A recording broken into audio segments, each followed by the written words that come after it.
Bonjour à tous les athlètes et bienvenue sur Next Physique. Next Physique, c'est l'émission, le podcast où on discute de sport de force, de santé, de bien-être, tout ce qui tourne autour de ces thématiques, de ce mode de vie. Aujourd'hui, on va faire un petit peu le point, d'accord? On va discuter de la mini-cut que j'ai réalisée depuis quelques semaines. Ça fait 6 semaines et demie presque que je suis en mini-cut, donc 6 semaines et 1 jour. Donc une mini-cut, c'est un déficit calorique un petit peu agressif qu'on met en place au cours d'une prise de masse de long terme qui est adaptée à des profils plutôt intermédiaires à avancés en musculation ou autre sport de force. Cette mini-cut, j'en discute sur un épisode précédent avec Maxime, on vous présente les principes, donc c'est un épisode qui a été sorti au mois de mars, donc précédent sur le podcast, je mettrai le lien au-dessus de la vidéo pour ceux qui sont sur YouTube, mais sinon si vous êtes sur Spotify, Apple Podcast, vous le trouverez plus bas. Et puis j'ai discuté de la vraie mini-cut que j'ai mis en place il y a quelques semaines sur un autre point d'un autre podcast. Donc là ici sur le podcast du jour, je vais faire le point sur cette mini-cut. Je vais répondre à vos questions sur Instagram que vous m'avez posées. J'avais mis une boîte à questions. Régulièrement je mets des boîtes à questions sur Instagram et les questions qui sont trop longues pour être traitées sur des stories qui font 15 secondes, je les place sur le podcast. Donc si vous avez des questions pour le podcast, n'hésitez pas à les poser sur la chaîne YouTube. Donc aujourd'hui je vais essayer de récupérer un petit peu toutes les questions que vous m'avez posées sur Instagram, les questions qui peuvent traîner sur la chaîne YouTube ou alors sur Apple Podcast. Et puis voilà, je vais répondre un petit peu à toutes vos interrogations et je vais faire un petit peu le point sur la situation actuelle. Alors, à l'heure où j'enregistre ce podcast, on est 2 jours avant le retour en salle de sport. Donc là, il est en ligne la semaine, ça fait une semaine que la salle de sport a pu ouvrir. Donc j'espère que tout le monde a pu se régaler en salle de sport directement. Pour ma part, je ne peux pas encore faire de retour dessus, étant donné que cet épisode, je l'enregistre juste avant. Donc, la mini-cut, je la termine demain exactement. Donc, je la termine le dernier jour avant l'ouverture de la salle de sport. Donc, ça fera 6 semaines et 2 jours de mini-cut. Donc, ça a été une très bonne expérience. C'était très sympa. C'était ma première mini-cut. J'ai déjà fait des sèches long terme, des sèches moyen-long terme, mais j'avais jamais fait une mini-cut. Et la mini-cut que j'ai fait m'a assez surpris dès le départ, dans le sens où effectivement ça reste un déficit calorique agressif. Donc on se le prend dans les dents dès le départ en fait. Les 2 premières semaines, j'ai quitté ma situation de confort, donc le confort d'une prise de masse, les calories, tout ça, à la mini-cut. Donc la sensation de faim est apparue, j'étais un petit peu... beaucoup moins heureux avec mes assiettes, tout simplement parce que c'est moins confort. À la mini-cut, je perds beaucoup de calories. Donc je suis passé de 3500 de base à 3000 calories, donc j'en perds 500 qui s'en vont directement. Et ceci sans le NEAT à chaque fois, bien sûr, donc sans l'activité que je vais rajouter. Et donc du coup je me retrouve à moins 500 direct et j'ai terminé actuellement à 2800, donc au total moins 700 calories par rapport à ma routine de base sans le NEAT. Encore une fois je précise, donc ce qui veut dire que lorsque je suis en prise de masse et que je marche un petit peu, je vais faire les courses etc, c'est des journées où je me retrouve vers les 4000 calories voire plus si j'ai bien marché quoi. Voilà. J'ai une dépense qui est beaucoup plus accrue en fonction de mes activités, mais ça marche en mini-cut comme en prise de masse. Et c'est ça qui est cool, c'est que du coup avec la mini-cut, j'ai pu me rajouter de l'activité. Ce qui était en même temps nécessaire pour pas ressentir justement ce bouleversement et pour pouvoir me libérer un petit peu plus de liberté sur mes journées, pour retrouver un petit peu de confort. Et dans un premier temps, ce confort-là, effectivement, il s'est fait ressentir. Changement, confort, j'avais faim, et au fur et à mesure, je me suis adapté. 3-4e semaine, je m'adapte, les choses sont en place, la routine se met à jour, je change mes habitudes un petit peu de repas pour que justement je fasse attention à être plus calé. J'ai implémenté le volume alimentaire assez rapidement et je l'ai conservé jusqu'à la fin. Donc le volume alimentaire, c'est augmenter la taille de ses assiettes, les recettes qu'on choisit. C'est par exemple ne pas manger un croissant, mais plutôt se faire un porridge. Donc voilà, vous voyez la différence de volume alimentaire, la taille que ça prend dans l'estomac, etc. Ou tout simplement au visuel et la satisfaction qu'on en retient. Donc ça aussi j'ai pu le mettre en place assez rapidement. Sur cette mini-cut, quels sont les points à faire en bilan? Alors on va faire le bilan physique juste après, mais là du coup je vous ai expliqué un petit peu le déroulement sur ces quelques semaines. Donc effectivement il y a eu de la perte de calories, mais c'est normal, c'est comme ça dans tout déficit calorique, on descend au fur et à mesure. Niveau sommeil, alors le sommeil a été un petit peu impacté, mais c'était pas de la cause de la mini-cut, c'était tout simplement parce qu'en ce moment, je suis dans une maison en location, je peux pas faire construire des volets, et en fait, je n'avais pas passé de bout de saison dans ma chambre, ici, et en fait, je me prends le soleil dans la tronche au matin, 1 heure avant mon réveil, ce qui me fait me réveiller un petit peu plus tôt. Même si les rideaux sont à peu près opaques, ça coupe pas toute la lumière, et moi la lumière ça me réveille. Donc là en ce moment je suis en train d'essayer, j'ai posté sur Instagram un petit peu là-dessus des masques, un masque pour m'aider à dormir, c'est un masque qui coupe la lumière, qui est très confort, hein. C'est un masque vraiment premium que j'ai pris. Et pour l'instant ça fait 2 nuits que je l'essaye ce masque, et j'en suis pas super satisfait. Tout simplement parce que je l'enlève en dormant. J'ai le réflexe de l'enlever en dormant. La première nuit, je l'ai enlevé, je m'en rappelle pas. La deuxième nuit, là, celle-ci que je viens de passer, je l'ai encore enlevé, mais je m'en rappelle. Tout simplement parce que ça me dérangeait. Je pense que ça me dérangeait en dormant. Donc, même si c'est confort, pour l'instant, je suis sceptique sur le fait que je vais continuer à l'utiliser. Dans tous les cas, quand je serai dans un endroit où il fait lugubre, noir, ou ici quand il n'y aura plus le soleil qui tape sur la fenêtre à ce moment-là de la journée, écoutez, de toute façon je ne le mettrai plus. Donc en soi c'était juste pour en ce moment, mais ça demande un petit temps d'adaptation visiblement, donc ça passe pas. Pas encore. Ensuite pour ce qui est du reste, alors niveau adhérence, comme je vous l'ai dit je m'y suis adapté, donc sur la fin ça allait bien, et honnêtement là j'aurais pu continuer peut-être 1 ou 2 semaines. Mais là actuellement moi j'ai tellement d'envie qui me sont arrivés que là j'attends mercredi, donc là on est lundi, le jour où j'enregistre ce podcast, donc mercredi ouverture des salles. Moi j'attends ça pour plein de raisons, parce que mercredi pour moi c'est l'ouverture de la salle, c'est le retour dans des conditions optimales d'entraînement, c'est aussi pour moi le moment d'une transition, j'ai vraiment des objectifs plus particuliers en termes de construction musculaire, ça va chauffer les entraînements que je vais mettre en place. Je vais vraiment optimiser mon volume, etc. Donc je vais devoir m'entraîner beaucoup, mais en soi je suis prêt, j'ai envie de le faire dans ma vie. J'ai pas envie de me dire dans 5 ans j'aurais pu faire ça, etc. Donc je pense que vous voyez à peu près de quoi je veux parler. Et donc du coup, je m'y mets. La salle de sport ça va être carré. Ça va être tous les jours de la semaine, 7 jours par semaine. Moi je suis quelqu'un qui étale mes entraînements, d'accord, dans ma conception des choses. J'étale mon volume musculaire, donc ça me permet de m'entraîner plus souvent parce que j'ai le mode de vie pour, hein. J'ai pas des jours où je ne peux pas m'entraîner techniquement parce que je choisis comment j'organise mes journées et quand je travaille, donc ça me permet d'étaler mes entraînements et de pas faire des séances trop énormes à certains moments. Néanmoins j'ai quand même pas trop le choix de le faire 2-3 fois par semaine, tout simplement parce qu'il y a des jours où j'ai beaucoup trop de travail sur les coachings, sur YouTube, etc. Donc c'est-à-dire le week-end. Et à ces moments-là, ce que je ferai, c'est que je continuerai d'aller m'entraîner dans mon garage. Donc je vais garder 2-3 séances au garage et le reste, ça sera à la salle de sport. Donc 4 jours, 5 jours à la salle de sport et 2-3 qui seront au garage. Donc niveau adhérence, ça va. Niveau entraînement, ça s'est un petit peu complexifié sur la fin. C'était un petit peu plus dur. J'avais un peu plus de mal à performer. Néanmoins, j'ai quand même continué à augmenter mes charges. J'ai quand même continué à réussir à maintenir une surcharge progressive. Donc dans l'ensemble, ça allait bien. Les legs, c'était un petit peu compliqué. J'ai peut-être un petit peu progressé, mais pas de ouf. Enfin, en tout cas pour ce qui est des quadriceps. Donc j'exagère en vrai quand je dis les legs parce que les ischio-jambiers, j'ai continué à progresser, les mollets aussi, donc c'est surtout les quadris qui ont un petit peu peiné sur la phase actuelle, mais c'est plus lié au fait que j'optimise pas mes entraînements sur ce groupe musculaire-là. Et voilà, c'est pas spécialement lié à la mini-cut. Donc en soi, ça s'est extrêmement bien passé, ça a été géré d'une main de fer. On a très bien réussi cette mini-cut, donc c'était super. Franchement, honnêtement, je suis très content de la mini-cut qui vient de se dérouler. C'était une des questions qu'on m'a posées. C'est est-ce que j'étais content? Franchement, c'était nickel. J'attendais pas plus que ça, et j'attendais pas moins que ça. C'était pile poil ce que j'attendais. Donc ma foi, nickel. Bon alors du coup, ça donne quoi cette mini-cut en termes de résultats? Donc je la posterai sur Instagram en même temps que je publie ce podcast. Mais voilà, je vais pouvoir vous faire le point. Je regarde exactement les statistiques que j'ai actuellement. Même si les statistiques que j'aurai demain sur ma dernière pesée et mise à jour des mesures seront plus cool que ça.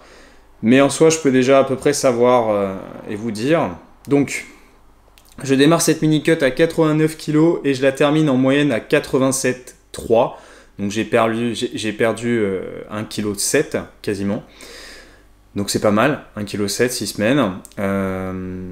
J'ai perdu un petit peu plus d'un pourcentage de masse graisseuse, peut-être même 2%, ce qui est relativement très cool en termes de résultats pour 6 semaines. Après, voilà, comme je vous l'ai dit, j'aurais peut-être duré encore 1-2 semaines, mais pas plus, ça aurait été un petit peu juste, surtout pour que je ne grignote pas sur mes performances et sur mon physique. Voilà, l'idée c'est vraiment du mini-cut, c'est que ça soit court, intense, et qu'on en vienne à taper sans pour autant trop dégrader le métabolisme. Parce que voilà, je me retrouve à un niveau de calories beaucoup plus faible, et auparavant j'étais capable de sécher avec beaucoup moins de calories. Ah, au fait, comme vous avez pu le voir aujourd'hui, j'ai un petit œil tout rouge là, j'ai les allergies qui me pompent en ce moment. Donc excusez-moi si je suis pas sur mon meilleur jour, mais de toute façon vous êtes là pour m'écouter et pas pour me regarder. Sauf ceux qui sont sur YouTube, mais l'image vous sert un petit peu à rien. Ensuite, en termes de mesure, je démarre à plus de 80 cm de tour de taille, je termine à 78 cm, donc j'ai perdu 2 cm de tour de taille sur cette mini-cut. Au niveau du tour de bras, je n'ai aucune différence. Ça, j'en suis très content parce qu'ils sont plus secs, et pour autant, ils ont la même taille. Donc ça veut dire que j'ai potentiellement pris un petit peu des biceps et des triceps, sans doute, sur cette période. En ce qui concerne les cuisses, j'ai perdu à peu près... J'ai perdu 1,5 cm de tour de cuisse. J'ai pris des pecs. Alors j'ai pris des pecs d'eau. Pourquoi j'ai pris sur la mesure de pecs d'eau? C'est parce que j'ai repris un petit peu l'entraînement au câble chez un pote qui m'accueille. Et chez lui, je m'entraîne beaucoup sur mon dos parce que j'ai du mal à m'entraîner uniquement à la barre sur mon grand dorsal. Et en fait, justement, j'ai repris mon ancien tour de pec que j'avais avant cette partie d'entraînement sans salle confinement. Donc en fait, au final, c'est plus de la mémoire musculaire que je suis en train de retrouver, je suis en train de reprendre ce que j'avais gagné avant. Et donc du coup, c'est pour ça que mes centimètres de tour de dos ont augmenté au cours de cette mini-cut. C'est plus le fait que voilà, étant donné que j'ai déjà un petit retour au câble, mon dos est en train de se réveiller et de revenir. Pour ce qui est des mollets, les mollets, j'ai pas de différence particulière. J'ai peut-être perdu un petit peu des mollets quand même. Un petit 0,1-0,2 cm. En ce qui concerne ensuite les fessiers, j'ai perdu 2 à 3 cm de tour de fesses. Donc là, c'est une des zones où j'ai le plus de graisse et du coup, j'en ai perdu pas mal. Donc, bilan des courses sur la mini-cut, c'était cool. Maintenant, je vais répondre à vos questions. Si c'était à refaire, je le referais. C'était très efficace. Maintenant, je suis sur pied pour repartir sur une bonne construction avec la salle de sport pendant quelques mois. Alors, je vais reprendre d'abord les questions qui m'ont été posées hier, qui sont liées à la mini-cut, et ensuite j'enchaînerai avec les questions qui ne sont pas liées forcément pas forcément à la mini-cut. Donc, les questions qui m'ont été posées hier dessus. Comment je vais gérer le retour, revenir sur les perfs de pré-fermeture directement. Alors, d'abord, comment je vais gérer le retour? Donc là, ici, Antonin nous parle des entraînements. Antonin, je vais retourner à la salle de sport sur un format totalement différent de celui avec lequel je l'ai quitté, parce que j'ai plus le même physique qu'à cette période-là. Ma répartition des groupes musculaires a un petit peu changé. Je vais surtout beaucoup bosser sur mon arrière d'épaule, sur le deltoïde postérieur. C'est une de mes priorités. J'ai malheureusement pas vraiment optimisé ce groupe musculaire là à la maison. C'était un petit peu compliqué à mon niveau. Et ce qui se passe, c'est que j'ai quand même un gros avantage deltoïde antérieur et moyen, médian. Donc ce qui se passe, c'est que du coup, on voit vraiment que j'ai un retard sur mon arrière d'épaule. Et si un jour je veux faire de la compétition, ça je vais prendre tarif. Si j'ai vraiment un déséquilibre important, c'est le plus gros déséquilibre que j'ai physiquement, c'est mon arrière d'épaule. J'ai vraiment un avant d'épaule qui est assez prédominant, deltoïde antérieur qui est bien renforcé, j'ai un très bon OHP, il a bien progressé pendant ce confinement.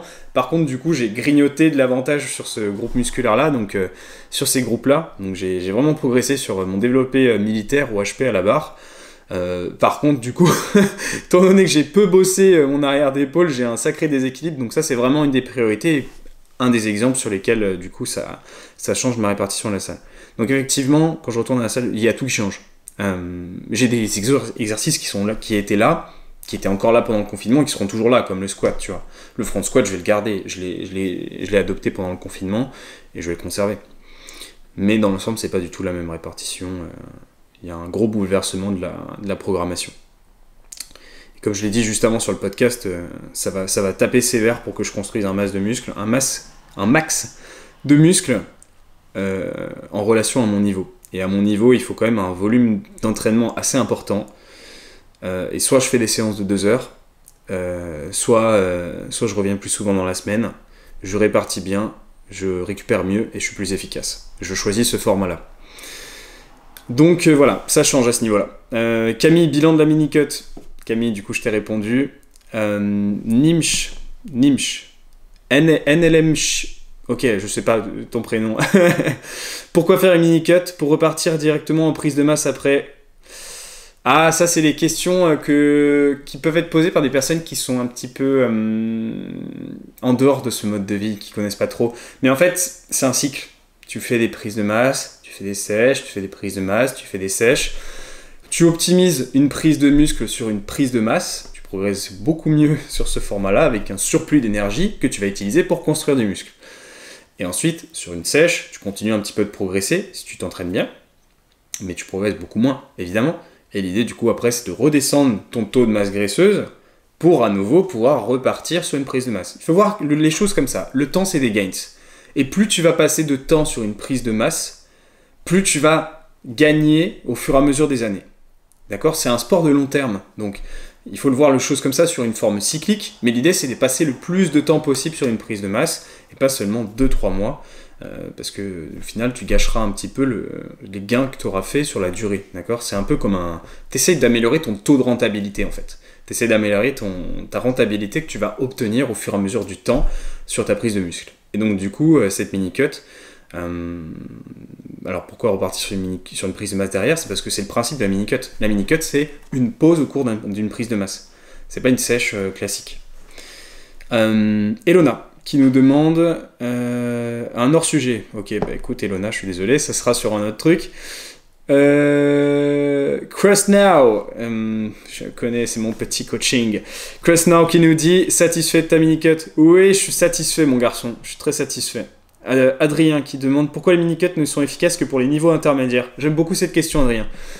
Alors, elles ne sont pas efficaces que pour les niveaux intermédiaires.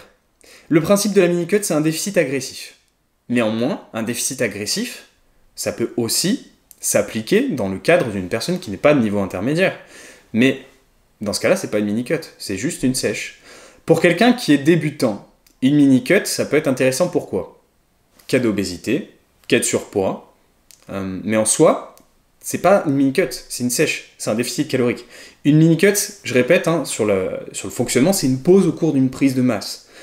Donc, en soi, quand on est débutant, on n'a pas vraiment de pause à faire sur une prise de masse, étant donné que quand on est débutant, ça sert à rien de faire une pause au cours d'une prise de masse, tout simplement parce que les gains sont beaucoup trop importants en termes de muscles. Quand on est débutant, on progresse vraiment énormément, on gagne beaucoup de muscles. Moi, à mon niveau, dans le meilleur des cas, je peux gagner 100 à 200 grammes de muscles par mois. Un débutant, il peut gagner quasiment des kilos par mois. Et c'est ça toute la différence, c'est que nous, on peut, entre guillemets, c'est pas un privilège du tout, parce qu'en soi, c'est un petit peu plus long pour nous pour progresser, forcément. Mais ça te permet de faire une pause, de perdre un petit peu de masse graisseuse et de pouvoir profiter un petit peu, de rallonger sa prise de masse. Alors que quand on est débutant, de toute façon, la prise de masse, il ne faut pas la stopper parce qu'elle est excellente.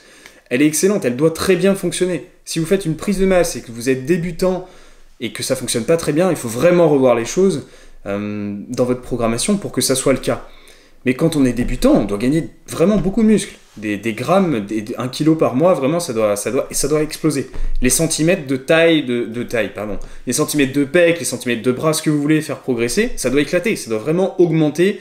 Ça doit vraiment augmenter. Par exemple, votre tour de pec, je sais pas, il faudrait qu'il progresse au moins de 1 cm par mois. Mais c'est un des exemples, voilà. Mais l'idée, c'est que voilà, et quand on est débutant, le taux de rentabilité, justement, est beaucoup plus important. et les possibilités de gains sont beaucoup plus importantes. Donc une mini-cut n'a pas vraiment de sens quand on est débutant, et d'autant plus pour des raisons aussi psychologiques et d'expérience, parce qu'une mini-cut, c'est agressif, ça vient tacler, et c'est pareil pour quelqu'un qui est en surpoids, obésité, etc. Mettre un déficit calorique agressif, c'est pas toujours agréable, et parfois ça ne fonctionne pas, tout simplement parce que c'est beaucoup trop agressif, et la personne, du coup, elle adhère pas du tout au régime auquel elle est en train d'essayer de faire. Donc pour quelqu'un qui est débutant et qui écouterait ce podcast, je ne recommande pas de faire une mini-cut. Plus tard, quand votre niveau d'expérience sera plus élevé, et que vous aurez déjà l'expérience d'avoir fait une ou deux sèches efficaces dans lesquelles vous avez pu perdre sur 3 mois à peu près, 4 mois, efficacement votre taux de masse graisseuse accumulé. Voilà. S'il n'est pas trop élevé, merci bien évidemment, parce que s'il est trop élevé, on passe plus de temps en sèche que 2-3 mois. Alexiane qui me demande que conseilles-tu entre Fitness Park et Basic Fit? Donc là, du coup, on est sorti des questions de la mini-cut, mais c'est pas grave, je vais quand même y répondre. Alors Alexiane, j'ai fait les deux. Et je trouve que globalement les Basic Fit sont mieux équipés que les Fitness Park sont mieux équipés que les Basic Fit, en général. Les machines de Basic Fit, c'est quoi? Donc c'est Technogym pour Fitness Park, et Basic Fit c'est... Je ne sais plus ce que c'est, mais je n'aime pas du tout, par exemple, à mon Basic Fit, je ne fais pas de leg extension parce qu'il est vraiment nul. Et la plupart des Basic Fit longs, ce leg extension, il fait mal aux genoux, il est pas du tout adapté à l'anatomie d'une personne. Le leg curl assis, c'est une catastrophe, il tient pas. Il y a peu de personnes qui arrivent à faire une amplitude complète dessus. Honnêtement, Fitness Park est mieux équipé en général pour ce que j'ai pu visiter. Après, il y a des basiques qui changent et qui ont des pépites, qui sont bien équipés. Mais globalement, je vois des meilleurs Fitness Park que des Basic Fit. Donc, après, ça, c'est en termes d'équipement. Mais après, voilà, il y a d'autres choses qui viennent à prendre en compte. Par exemple, la distance que tu as pour aller dans une salle de sport, combien de temps tu mets pour y aller, à l'heure à laquelle tu y vas, la fréquentation qu'il y a. Est-ce que tu peux faire ta séance tranquillement ? Est-ce que dans l'autre salle, du coup, pas du tout? Tu vois, il y a d'autres choses qui rentrent en compte. Il n'y a pas que le choix des machines, évidemment. C'est toujours un petit peu... C'est le côté sexy du choix, mais il y a d'autres choses qui sont à prendre en compte. Donc, en soi, je dirais globalement Fitness Park. Mais voilà, faut que tu regardes un petit peu niveau fréquentation, à l'heure à laquelle tu vas t'entraîner, distance, tout ça. Si ça le fait, quoi. Voilà. Ok, je vais aller chercher une autre boîte à questions.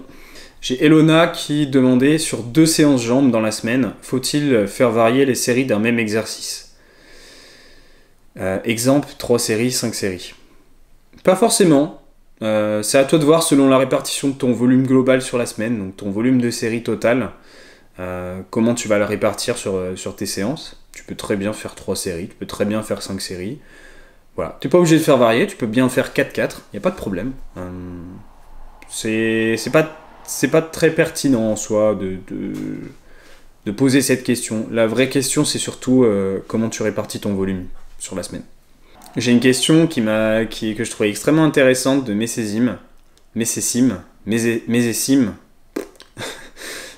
je pourrais pas répondre sur Insta parce que c'est trop long. Quelle place accordes-tu à Instagram dans ta vie? Je trouvais que c'était une question intéressante en vrai. Instagram a une part dans ma vie, ça c'est clair. Pourquoi? Parce que c'est mon premier réseau social. C'est là où je suis présent en premier, avant le podcast, avant YouTube, etc. C'est là où j'étais avant. Et donc la place qu'Instagram a dans ma vie est quand même... voilà, elle est là. Instagram, j'y suis tous les jours. Maintenant, est-ce que elle a une place aussi importante que quand j'étais plus jeune? Non, ça c'est sûr. Avant Instagram, j'étais beaucoup plus présent et consommateur de contenu. Aujourd'hui, je le suis beaucoup moins. Je suis beaucoup plus créateur que consommateur de contenu. C'est-à-dire que je vais beaucoup plus sur la plateforme Instagram pour créer et pour vous partager du contenu plutôt que pour en consommer moi-même. Parce que j'ai pas spécialement le temps et parce qu'il n'y a pas forcément des choses qui m'intéressent en particulier dessus. Voilà, j'aime bien utiliser pour le côté social. Pour aller voir ce qui se passe avec d'autres personnes, etc., discuter. Après, moi, j'apprends plus grand-chose sur Instagram au niveau actuel où je suis, c'est-à-dire que ça reste de la surface et des choses qu'on voit un petit peu tout le temps. J'aime bien y trouver des petites techniques, etc. Mais alors là, on sort complètement du fitness, par exemple, sur comment prendre des photos, etc. Des petits tricks rapides, des choses comme ça. Mais sinon, pour ce qui est, par exemple, de la nutrition, tout ça, j'ai passé un cap, c'est normal, j'ai un niveau de connaissance maintenant. On apprendra toujours dans notre vie, mais en soi, j'y trouve plus des informations particulières, des choses que je trouverais au final maintenant que dans des revues ou des études scientifiques. Voilà, quoi. C'est vraiment en piochant et en cherchant ce qui vient de sortir. Plutôt que d'aller sur Instagram voir ce que fait Pierre-Paul Jacques, ça va pas me servir à grand chose.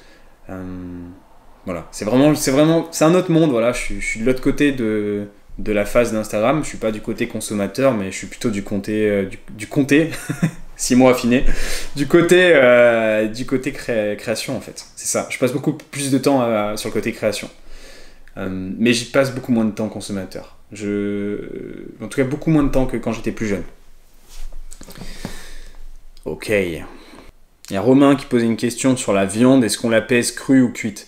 Alors en soi, je te conseille de la peser comme ça t'arrange, mais il faut savoir que la plupart des données que tu vas utiliser, par exemple sur MyFitnessPal, donc sur un calculateur de calories, macronutriments, sont rentrées en cru. Donc si tu les pèses en cuit, il faut que tu fasses la conversion. Donc par exemple 1,2 entre le poids cru et le poids cuit pour un poisson, 1,25 pour une viande blanche, etc. Bref, que tu fasses la conversion si jamais tu veux peser cuit. Parce que moi, par exemple, je fais cuire des cuisses de poulet, des ailes de poulet, je les pèse cuites, je les pèse pas crues. Sinon, ça voudrait dire que je fais toute la liste, parce que quand je fais une fournée d'ailes de poulet, j'en fais une dizaine. Donc, quand ça passe au four, je vais pas savoir exactement quelle cuisse de poulet fait tel grammage. Donc, je pèse cuit et après, je fais la conversion pour savoir combien ça représente cru pour le rentrer dans mon application en cru. Voilà, tout simplement. Ça m'évite de me casser la tête à me dire tiens, cette aile-là, elle fait 100 grammes, cette aile-là, elle fait 80, etc. Ouais. On s'est compris, Romain. Ok les athlètes, j'ai fait le tour de toutes vos questions sur Instagram, sur YouTube. Si vous en avez d'autres, n'hésitez pas à les poser sous cette vidéo YouTube ou alors me les poser sur les boîtes à questions que je mets sur Instagram. Si c'est des questions qui amènent un petit peu plus de discussion pour le podcast comme j'étais en train de faire, il n'y a pas de souci, j'y répondrai sur un autre épisode. Donc je vais faire un petit peu des épisodes comme je suis en train de le faire là assez régulièrement, je pense un par mois, ça peut être pas mal, où je réponds à vos questions qui sont un petit peu trop longues pour Instagram ou que vous m'avez posées sur YouTube. Voilà, il n'y a pas de problème, n'hésitez pas à poser vos questions. Comme d'habitude, n'hésitez pas à liker, à soutenir le podcast. Pour ceux qui sont sur Spotify, n'hésitez pas à aller faire un petit tour sur YouTube, me mettre un like, un commentaire, ça me fera ultra plaisir. Pour ceux qui sont sur YouTube, il n'y a pas d'excuses. Pour ceux qui sont sur Apple Podcast, s'il vous plaît, une petite note, ça me fait plaisir. Merci les athlètes, on se retrouve pour un prochain épisode la semaine prochaine. En attendant, portez-vous bien, c'était Julien. Salut.